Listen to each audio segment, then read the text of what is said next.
You are watching Health Matters and I'm your host Raj Smriti. Today we have with us Dr. Pratik Mehrotra, who specializes in breast and endocrine surgery at Hind Institute of Medical Sciences.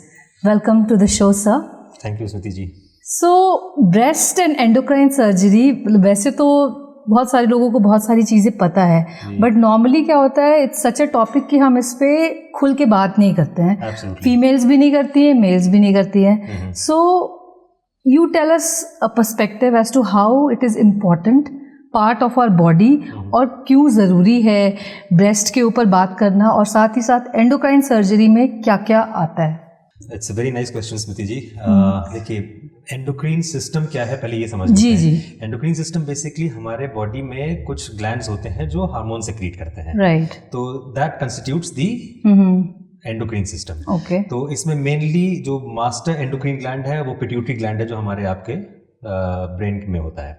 वहां से सारे hormonal gland secrete होते हैं जो है वो. And I think वो बहुत इंपॉर्टेंट है बिकॉज बहुत सारी प्रॉब्लम्स हमारे हार्मोनल इम्बैलेंस की वजह से होती है. Pituitary is the master hormonal gland. Right. और सबसे कॉमनेस्ट जो लोग सुनते हैं वो है थायराइड ग्लैंड, जो हमारे आपके गले में सामने की ओर होता है. Thyroid gland is a endocrine gland. वैसे ही उसके बगल में पैराथायराइड ग्लैंड होता है जो हमारे आपके बॉडी के कैल्शियम को रेगुलेट करता है.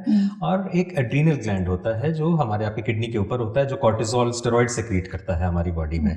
तो मेनली ये है. उसके अलावा टेस्टिस एंड ओवरीज से भी जो है वो हार्मोन सेक्रीट होते हैं.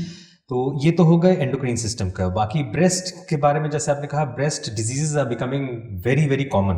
Right. And it's such a branch इसमें जो है बहुत सारे लोग इसको डिस्कस नहीं करते बिकॉज अपने सोशल सिस्टम की वजह से एंड शर्म की वजह से. तो ब्रेस्ट की डिजीजेस के अवेयरनेस अगर होती है लोगों को तो उस हिसाब से ट्रीटमेंट प्रॉपर होता है. That is why it's important to discuss all this. So अभी के टाइम पे एक तो ब्रेस्ट कैंसर हम जानते हैं कि एक ब्रेस्ट कैंसर होता है जो कि प्रेवलेंट है, और जब वो सेकेंड थर्ड स्टेज पे जाता है तो बिकॉज हमें आदत नहीं है खुद की सेल्फ डायग्नोसिस करने की भी, तो हमें वो पता चलता है कि ये हो रहा है. तो क्या क्या अभी रेलेवेंट डिजीजेस हैं ब्रेस्ट को लेके जिसके लिए लोगों में जागरूकता एक होनी चाहिए.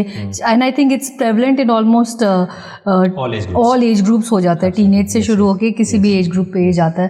तो will first focus on the breast part. Current diseases क्या चल रही है, what should be the prevention and cure on that. See, there are a lot of symptoms that happen in the breast. जो सबसे ज्यादा troublesome और जिसके बारे में सबसे ज्यादा लोग परेशान होते हैं वो है breast cancer. Okay. But besides breast cancer, there are a lot of symptoms जो ब्रेस्ट में होते हैं. तो if we talk about patients जो हमारी क्लिनिक में आ रहे हैं तो क्या क्या सिम्टम्स लेके आते हैं, उस बेसिस पे हम लोग डिस्कस करते हैं. सिम्टम्स पहले हम बात करते हैं. मेनली जो मेजॉरिटी ऑफ पेशेंट्स आते हैं हमारे पास फीमेल्स, वो ब्रेस्ट पेन लेके आते हैं. Okay. So that's the commonest symptom with which patients come. The other thing which patient comes is कि lump लेके आ रहे हैं ब्रेस्ट में. अब वो lump पेनफुल भी हो सकता है, पेनलेस भी हो सकता है. एंड वो कैंसरस भी हो सकता है, नॉन कैंसरस भी हो सकता है. अभी उस हम लोग उस पर डिस्कस करेंगे. एक निपल डिस्चार्ज, अब normal nipple discharge. Normal nipple discharge is milk, but उसके अलावा अब नॉर्मल निपल डिस्चार्ज कुछ आता है तो वो एक बहुत कॉमन सिम्टम है. और उसके अलावा कभी कभी एक्जिला में स्वेलिंग लेके आए, which is also part of the breast. उसका पार्ट जो है वो वहाँ एक्सटेंड करता है, तो एक्जिला में स्वेलिंग लेके आते हैं.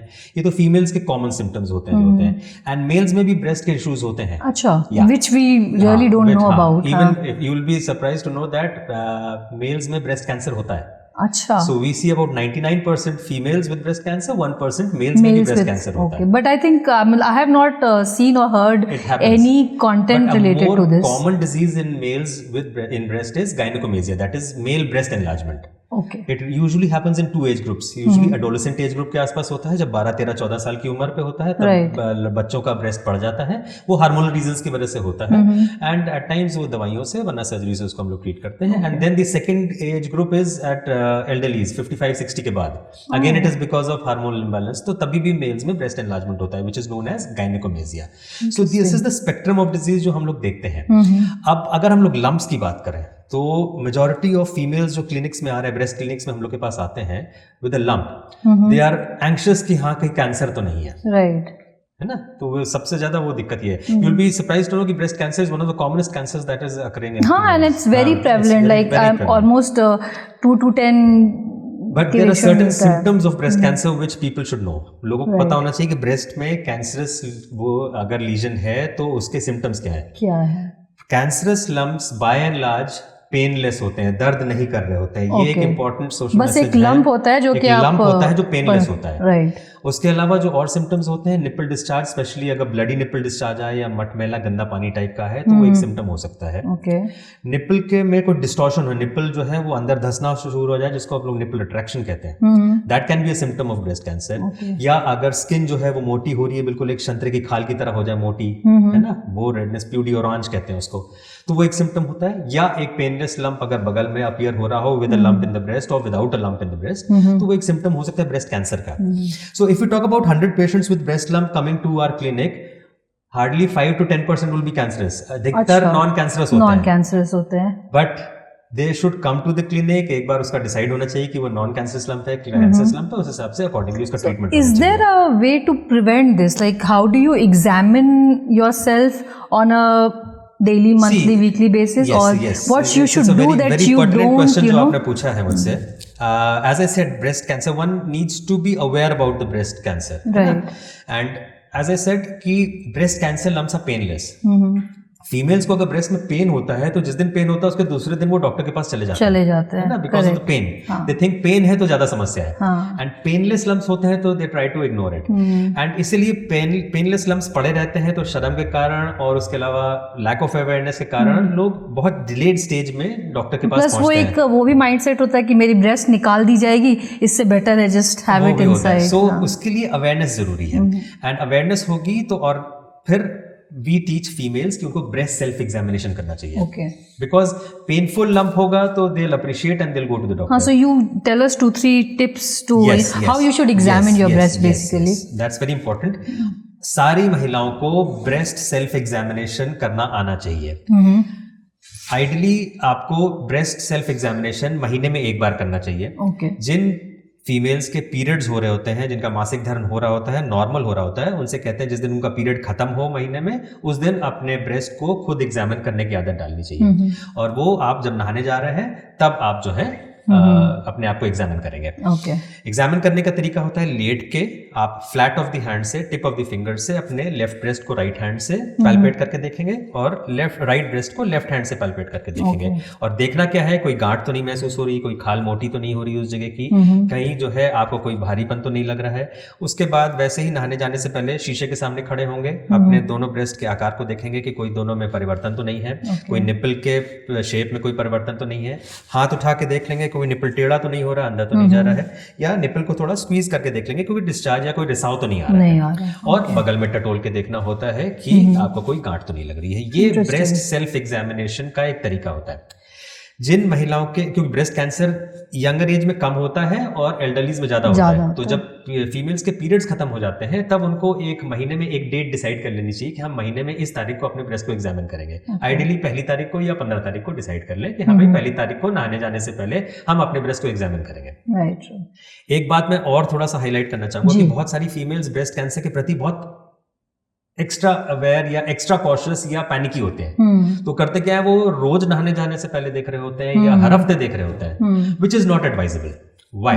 बिकॉज अगर हम आपसे रोज मिल रहे हैं तो हम और आप अप्रिशिएट नहीं कर पाएंगे कि मेरा वेट बढ़ गया, कि आपका वेट बढ़ गया, या मेरे एंड आई थिंक आप रियलाइज भी नहीं कर पाएंगे कि कुछ चेंज हुआ है। If I see you after an interval तो I will be able to appreciate कि हाँ भी आप में कोई चेंज आया कि नहीं। Same is true with this. अगर आप महीने में एक बार अपने आप को देखेंगे तो शायद पिछले बार के एग्जामिनेशन से इस बार के एग्जामिनेशन में आप डिफरेंस को अप्रिशिएट कर पाएंगे। तो ब्रेस्ट सेल्फ एग्जामिनेशन का उद्देश्य ये है कि आप सिर्फ महीने में एक बार करें और प्रॉपर तरीके से करें। नहाने जाने से पहले चपटे हाथ से देखना है, और क्या क्या देखना है, गांठ के लिए देखना है, खाल में कोई परिवर्तन के लिए देखना है, निपल से कोई रिसाव तो नहीं हो रहा है वो देखना है, बगल में कोई गांठ तो नहीं बन रही है वो देखना है। और अगर ऐसा कुछ होता है तो समय से जाके डॉक्टर को दिखाना चाहिए। You should approach, because cancer में ये है कि जितना अर्ली स्टेज में आप डॉक्टर के पास जाएंगे, जितनी अर्ली स्टेज में वो ट्रीट होगा तो उसका आउटकम जो है वो बहुत जल्दी हो जाएगा। Right right. तो ये अवेयरनेस ब्रेस्ट के प्रति रखना जरूरी है। बाकी जो बिनाइन कंडीशंस हैं, जैसे निपल डिस्चार्ज हुआ, निपल के आकार में परिवर्तन वैसे भी आता है, नॉन कैंसरस कंडीशंस में भी आता है, या महिलाएं जब दूध पिला रही होती है तब इन्फेक्शन होने की क्षमता, जिसको लैक्टेशन मास्टाइटिस कहते हैं, ये सब समस्याएं जो है वो नॉन कैंसरस कंडीशंस होती हैं। बहुत सारी फीमेल्स में पीरियड्स आने के पहले ब्रेस्ट में हैवीनेस होना, पेन होना, which is known as cyclical mastalgia with every cycle of periods. तो that is a very common problem. कुछ फीमेल्स में कम होता है, कुछ में ज्यादा होता है, तो वो भी एक प्रॉब्लम है जो हम लोग अपनी क्लिनिक में देखते हैं, and it is treatable by medicine. Anything that we as a generation are doing which is causing these issues? मतलब ऐसा कुछ, चाहे हमारी वो लाइफस्टाइल इशू हो या खाने पीने का इशू हो, ऐसा कुछ जो आज की बिकॉज पहले के टाइम में ये इतना अनहर्ड नहीं था, मतलब बहुत रेयर सुनाई देता था किसी को ब्रेस्ट कैंसर है, बट आज हर दूसरे तीसरे घर में ये समझ में आ जाता है कि ब्रेस्ट में या तो कैंसर है या कोई इशू है या कुछ ना कुछ प्रॉब्लम है. तो हम एज अ जनरेशन क्या कर रहे हैं और हमें क्या नहीं करना चाहिए to keep this part of our body healthy? It's a very pertinent question. देखिए, पहले के कंपैरिजन में अगर वी टॉक अबाउट स्टैटिस्टिक्स, तो पहले breast cancer used to be considered a disease of the elderlies, 50 के बाद होती थी. अब हम लोग एज अर्ली एज 25-30 पे भी ब्रेस्ट कैंसर्स देख रहे हैं. So about 20 to 30% of patients जो पहले एल्डरलीज में प्रेजेंट होते थे, अब वो mid-30s, mid-40s में प्रेजेंट हो रहे हैं.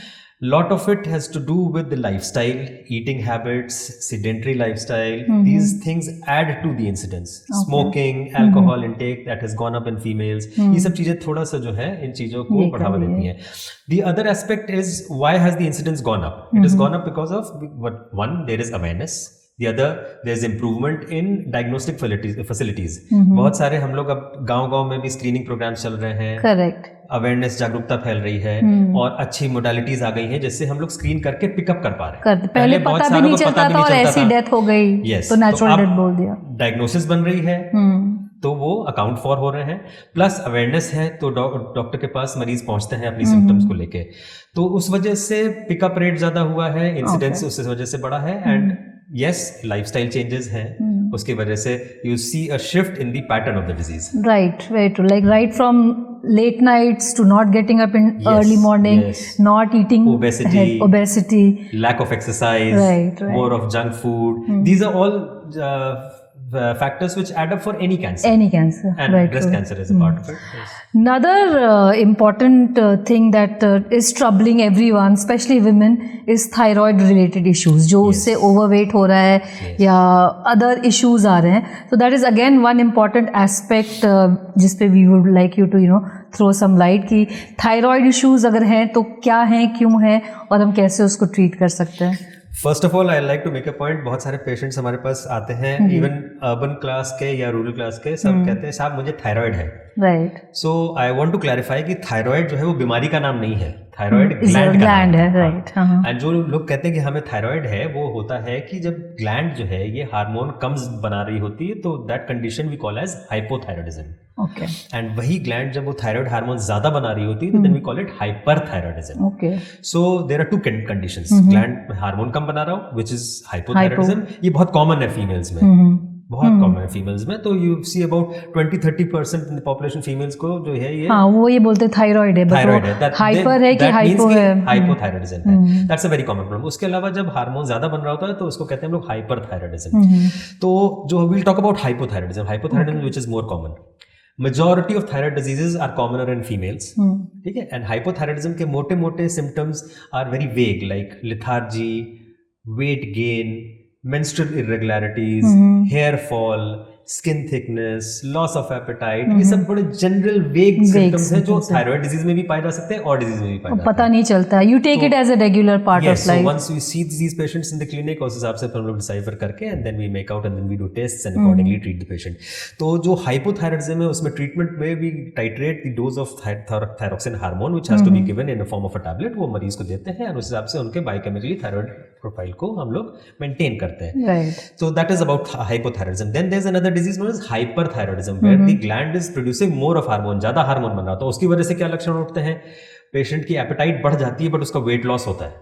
अच्छा. खाता भी ज्यादा है और वेट लॉस होता है बिकॉज़ मेटाबॉलिक रेट इतना बढ़ जाता है कि उसका वजन कम होना शुरू हो जाता है. बट ये कम होता है, आई थिंक कम होता है, बट होता है. यू माइट फाइंड पेशेंट्स जिनके थोड़ा सा एक स्टेयरिंग सा लुक है, आंखें यूं बड़ी बड़ी हुई हैं, थोड़ा सा चेहरे पे घबराहट वाली चीज होती है, थोड़ा सा कंपन हो रहा होता है. अच्छा. ये सब ट्रेमर्स. तो ट्रेमर्स, कंपन, घबराहट, anxious look with the swelling here in the neck, तो ये हाइपरथायराइडिज्म, ग्रेव्स डिजीज कहते हैं इसको. Okay. I think I have noticed few people. तो मुझे वो लगता है कि शायद एज के वजह से उनके हाथ हिल रहे हैं या कॉन्फिडेंस इश्यू है. ये ग्रेव्स डिजीज में होता है. ऐसा है कि एक नेक में स्वेलिंग है, स्टेयरिंग सा लुक है, थोड़ा सा एंजाइटी है एंड थोड़ा सा फेशियल वो जो है वो, तो ये हाइपरथायराइडिज्म होता है। इस कंडीशन में हम लोग usually because it's caused by many conditions, तो इसमें बेसिकली हार्मोन को कंट्रोल करना पड़ता है। तो with anti thyroid drugs you control the secretion of the thyroid hormone and symptom free करते हैं उसका पेशेंट्स को। जिनके गॉइटर होता है, गॉइटर क्या होता है पहले तो ये समझिए। गॉइटर जैसे थायराइड में दो बीमारियां तो हम लोग ने बताई, hypothyroidism, hyperthyroidism. The third thing that we come across is goitre. Goitre basically is,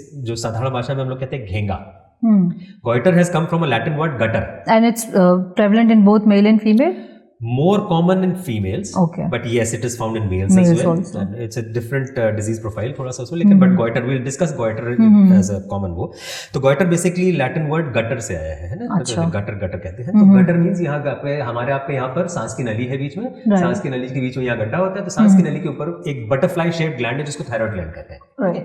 सो उसमें जब गांठ बन जाती है तो वो उसको घेंगा कहते हैं हम लोग, okay, which is goiter, okay.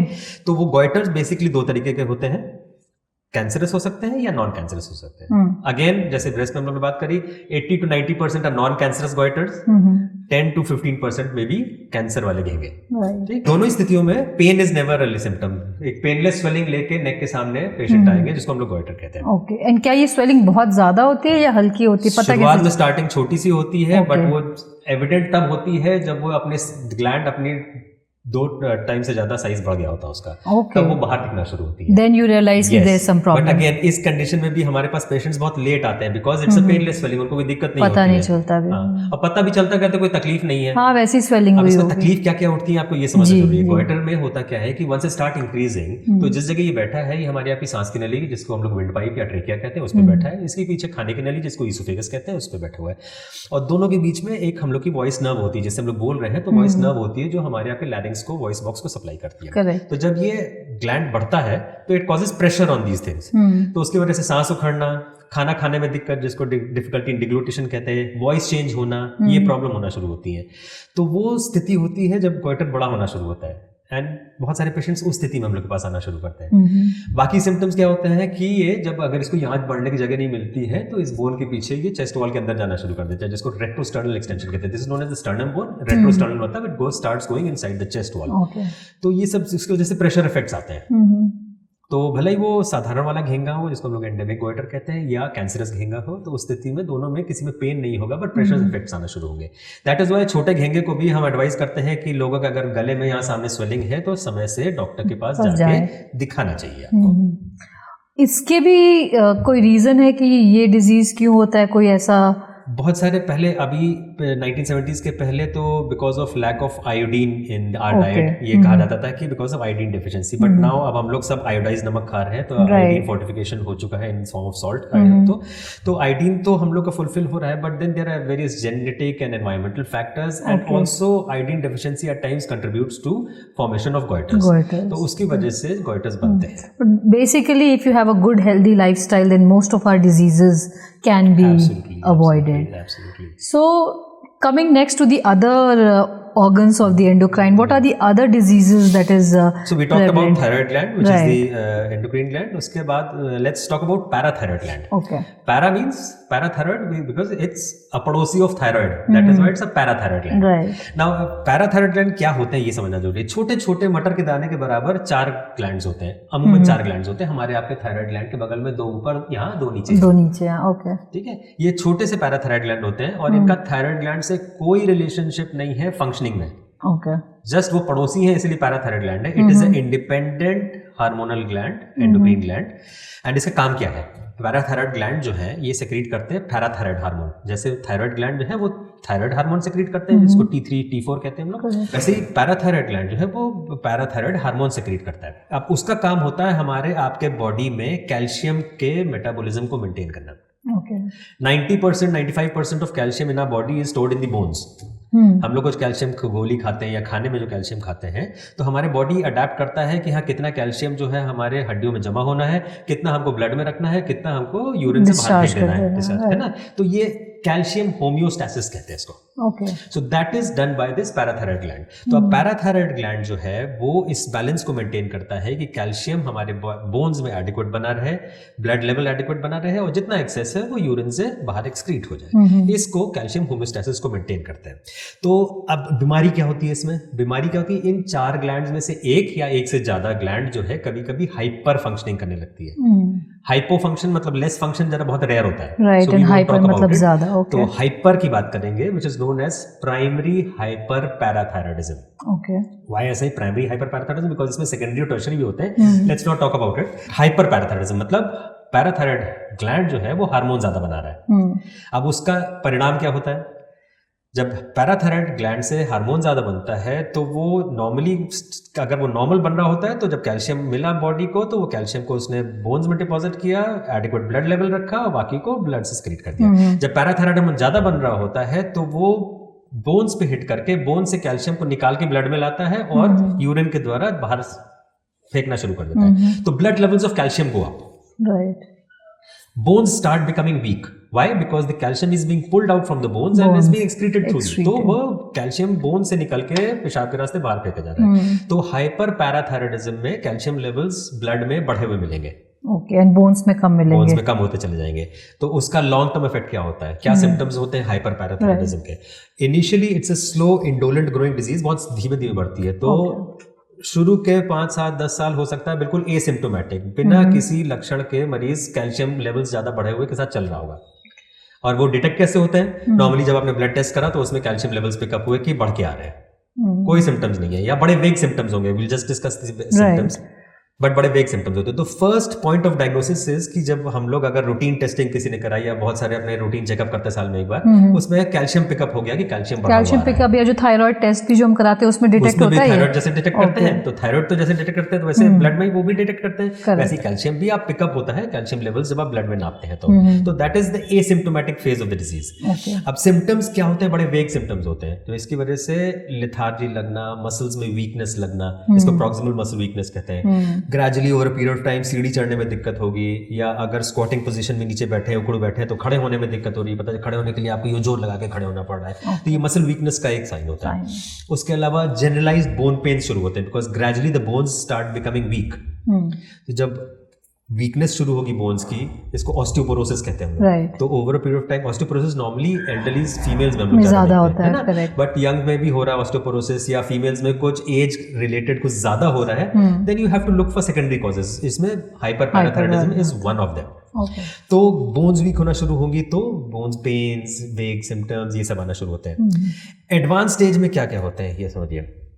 जब बहुत ज्यादा, अब एडवांस्ड स्टेज में जब एंड ऑर्गन डैमेज होता है तब हम लोग को मिलता है। तो जब कैल्शियम बहुत समय तक हड्डियों से निकल रहा है तो रिकरेंट फ्रैक्चर्स शुरू हो जाते हैं। इतनी ऑस्टियोपोरोसिस हो जाती है, रिकरेंट फ्रैक्चर्स होते हैं। इतने फ्रैक्चर कि मान लीजिए पेशेंट खड़ा हुआ तो अपने वेट से ही उसकी हड्डी टूट गई without any trauma, without any accident, without, या हल्का सा बेड से फॉल हुआ उससे हड्डी टूट गई। तो ट्रिवियल ट्रॉमा के बाद फ्रैक्चर्स होना या रिकरेंट फ्रैक्चर्स होना या फ्रैक्चर होने के बाद वो हील नहीं कर रहे हैं, फ्रैक्चर्स हुआ, पेशेंट, बहुत सारे हमारे पेशेंट्स ऑर्थोपेडिशियन के थ्रू आते हैं कि पहले वो ऑर्थोपेडिक्स वालों के पास गए, फिर वहां डिटेक्ट हुआ कि नहीं बोन्स में कुछ कमी है, तो फिर वो वहां से फिर उन्हें फिर हम लोग के पास रिकवर। तो सिम्टम्स क्या होते हैं? Recurrent fractures, non healing fractures.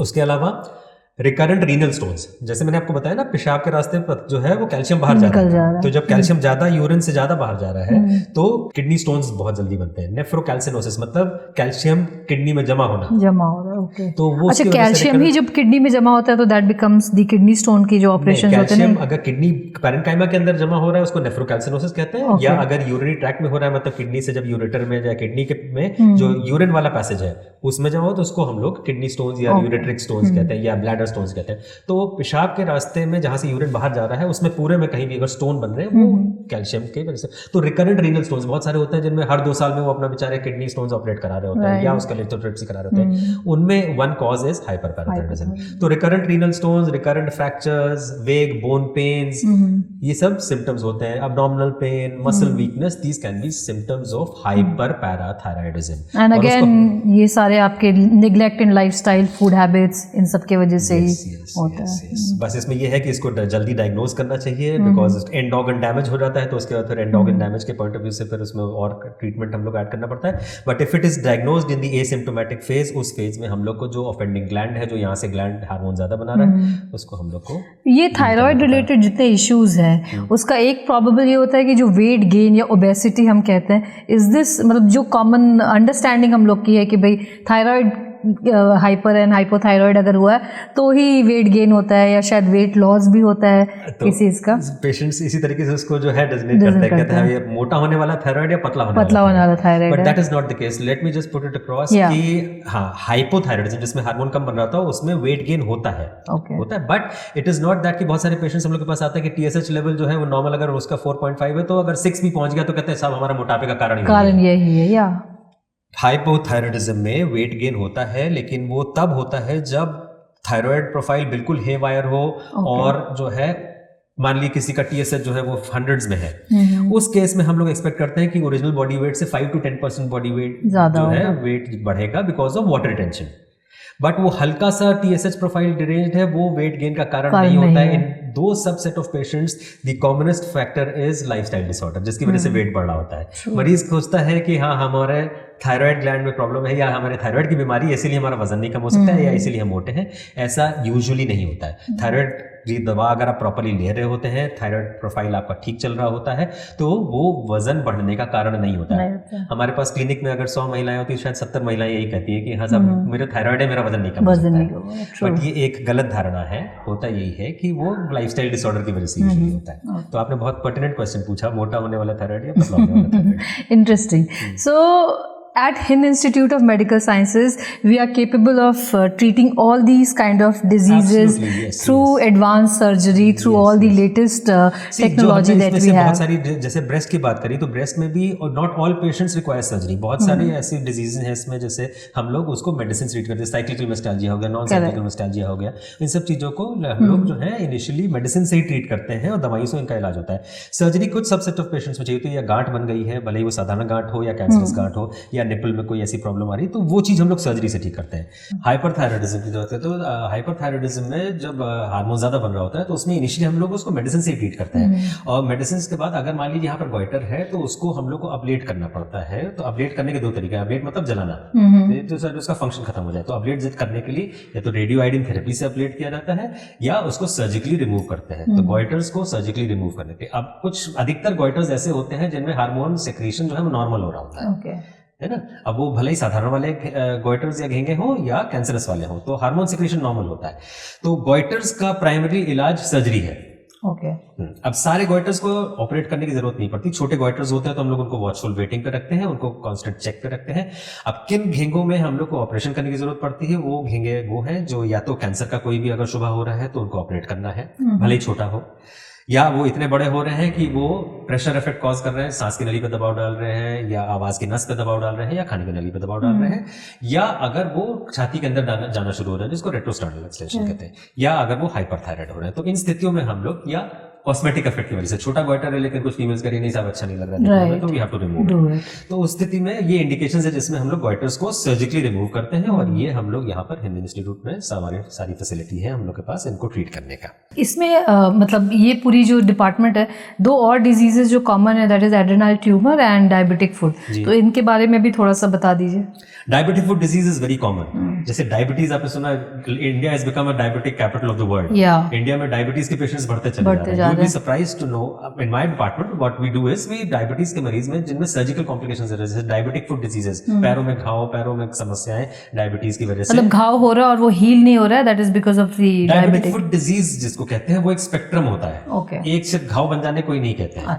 Diabetes के मरीजों में, ये आप इंसिडेंस वाइज अगर बात करें तो डायबिटीज के मरीजों में 50% ऑफ पेशेंट्स डायबिटिक ऐसे होंगे जिनको अपने जीवन काल में कहीं ना कहीं पैर में समस्या आएगी। It's such a common disease. अब डायबिटिक फुट डिजीज में क्या क्या होता है उनको ये पता होना चाहिए। इनिशियली इट स्टार्ट्स विद, जब डायबिटिक फुट डिजीज होती क्यों है, क्योंकि gradually over a period of time बढ़े हुए शुगर्स की वजह से महसूस करने वाली नसें खराब होना शुरू होती है, जिसको न्यूरोपैथी कहते हैं। उसके अलावा हमारे आपके जो ब्लड वेसल्स होते हैं उनमें कोलेस्ट्रॉल जमा होना शुरू करते हैं, जिसको एथेरोस्क्लेरोसिस कहते हैं। वो नॉर्मली सब में होता है, बट डायबिटिक्स में बहुत ज्यादा प्रेवलेंट होता है। तो एथेरोस्क्लेरोसिस की वजह से पेरिफेरल वैस्कुलर डिजीज, मतलब खून का बहाव कम होना शुरू रहता है, तो महसूस करने की क्षमता कम होने लगती है, खून का बहाव जो है कम होने लगता है। उसके अलावा डायबिटीज की वजह से, इम्यूनिटी कम होने की वजह से इन्फेक्शन से लड़ने की क्षमता कम हो जाती है।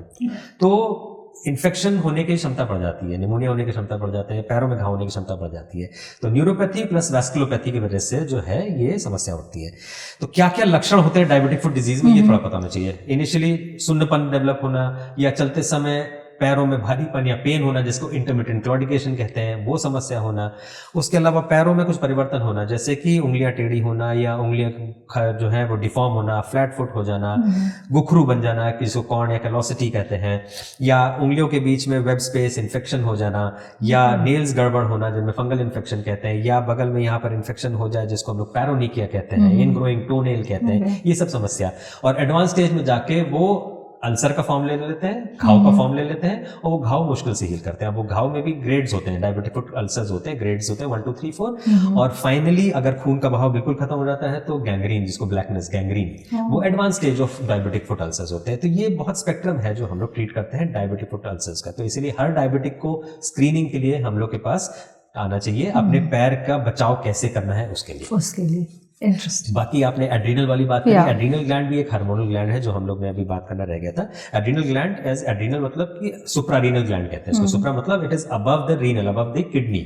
तो दोनों किडनीज के ऊपर एक छोटी छोटी हार्मोन सिक्रेटिंग ग्लैंड्स होती हैं, जिनको हम लोग एड्रीनल ग्लैंड कहते हैं। वो हमारे आपके बॉडी के कई सारे हार्मोन सिक्रेट करती है। जो सबसे कॉमन आपने सुना होगा स्टेरॉइड, राइट, कॉर्टिसोल, जो एक hormone of fight and flight होता है, मतलब कि आपके बॉडी को प्रिपेयर करता है फॉर इमरजेंसी, वो सेक्रेट होता है। तो उसमें कई सारे ट्यूमर्स बन जाते हैं जिनको हम लोग को ट्रीट करना पड़ता है। अब उनके लक्षण क्या होता है बेसिकली, कि वहां से जितने हार्मोन्स होते हैं वो यूजुअली ब्लड प्रेशर को गवर्न करते हैं। तो बहुत सारे पेशेंट्स ऐसे होते हैं जिनको ब्लड प्रेशर बहुत हाई हो रहा होता है, और वो 1 ड्रग 2 ड्रग 4 ड्रग पर नहीं कंट्रोल होता है। उनमें हम लोग सेकेंडरी कॉज ढूंढना होता है कि वो किडनी की वजह से या एड्रीनल ग्लैंड में गड़बड़ की वजह से तो नहीं हो रहा है। तो blood pressure uncontrolled blood pressure की तरह प्रेजेंट करना, ये होता है। कुछ में थोड़ा सा, इसमें भी कुछ ऐसी बीमारियां होती है जिसको कुशिंग्स डिजीज कहते हैं, उसमें मोटापा बढ़ता है, थोड़ा सा खाल में चेंजेस आते हैं, खाल पतली हो जाती है, कुछ पतले स्ट्रायर्स बन जाते हैं। स्ट्राया मतलब कि पिंक जो है बैंड्स टाइप के बन जाते हैं, जो पेट पे और पीठ पे बनते हैं, और मोटापा हो जाता है, ब्लीडिंग टेंडेंसी थोड़ी बढ़ जाती है, अनकंट्रोल्ड हाइपरटेंशन होना, फेशियल हेयर ग्रोथ होना, फेशियल पफिनेस होना, ये सब सिम्टम्स हैं जो एड्रीनल ग्लैंड की वजह से हो सकते हैं। तो उनमें कई प्रकार के ट्यूमर्स होते हैं, जो साधारण ट्यूमर्स भी हो सकते हैं और कैंसरस ट्यूमर्स भी हो सकते हैं। साधारण में भी वो हार्मोन सेक्रेटिंग होंगे तो वो ऐसे लक्षण पैदा करेंगे जिनकी हमने बात करी, और जो नॉन सेक्रेटिंग होंगे वो इंसिडेंटली डायग्नोज होंगे। आपने पता चला अल्ट्रासाउंड किया, पेट में दर्द करी तो उसमें पिकअप हो गया। तो एड्रीनल ग्लैंड का भी प्रेजेंटेशन बहुत वेरिएबल होता है। So how frequent do you recommend for medical checkups, like for this entire See, it all depends on the age group and your risk factors. Okay. General health point of view से general health checkup जिसको कहते हैं, above the age of 35 एक general blood screening कर लेनी चाहिए। If you have some risk factors in the family like cardiac disease, diabetes या hypothyroidism, तो फिर आपको उसके लिए थोड़ा सा अवेयरनेस ज्यादा रखनी चाहिए। If you have a history of breast cancer, अगर किसी के परिवार में किसी को ब्रेस्ट कैंसर है, तो जो फर्स्ट डिग्री ब्लड रिलेटिव्स हैं, जैसे अगर किसी माँ को है तो उसकी लड़कियों को या उसकी बहनों में और बहनों की लड़कियों को, इन सबको थोड़ा सा जागरूक होने की जरूरत है कि ब्रेस्ट में अगर एक फैमिली मेंबर को ब्रेस्ट में कैंसर है तो औरों का थोड़ा सा रिस्क फैक्टर पड़ता है। तो जैसे मैंने हम ब्रेस्ट सेल्फ एग्जामिनेशन की बात करी थी, वो करनी चाहिए रेगुलर बेसिस पे, 6 मंथली बेसिस पे आपको डॉक्टर से मिलना चाहिए। Thank you so much, Dr. Pratik, for sharing such insights, and I hope everyone watching this would do their self-examination as well as consult regular doctors for not facing any health issues in future. That's the take home message कि अगर आपके breast में या गले में भी कोई painless दर्द रहित गांठ है तो भी उसको नजरअंदाज नहीं करें, समय से डॉक्टर को। बिल्कुल, अगर दर्द है तो भी, और नहीं दर्द भी, अगर आपको कुछ भी अनयूजुअल दिख रहा है अपनी बॉडी में, तो you should consult a doctor and come to HIMS. One, because you have a lovely smile and you make patients very comfortable, and Hind is equipped with all kinds of surgery and everything. So thank you for sharing such insights with us. Thank you for the compliment. Namaskar.